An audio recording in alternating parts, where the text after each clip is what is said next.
Hello বন্ধুরা, সবাই কেমন আছেন? তো মুইও অনেক বেশি ভালো আছি। তো মুই আজকে যাইতেছিলাম একটা মন্দিরে। এটা হলো বরিশাল আগলজেরা গইলা মনসা মন্দির। এই মনসা মন্দিরের কথা সবাই জানিয়ে থাকেন বা থাকছেন বা দেখছেন, অনেকেও আইছেন।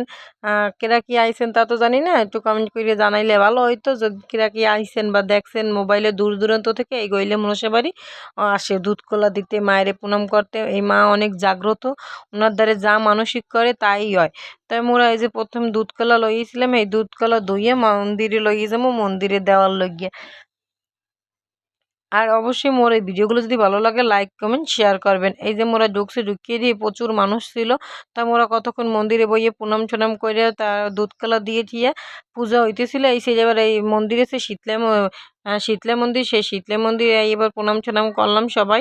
ওরা দুই ভাই করলো, আমরা করলাম প্রণাম টনাম করে, প্রণামী দিয়ে এই সাইড দিয়ে আবার যাবো ওই পাশে একটা বকুল গাছ আছে। ওই বকুল গাছটা অনেক জাগ্রত, মানে ওই বকুল গাছের নিচে অনেক কাহিনী আছে। অত কাহিনী আমিও জানি না ভালো করে, আবার ধরেন যাও জানি, এতটুকু একটু ভিডিওতে দেওয়া সম্ভব না, এই কারণেও দিই নাই। তো যদি জানার ইচ্ছে থাকে বলবেন, অবশ্যই আবার যাইয়ে পুরো পুরো ভিডিও করে নিয়ে আসবো।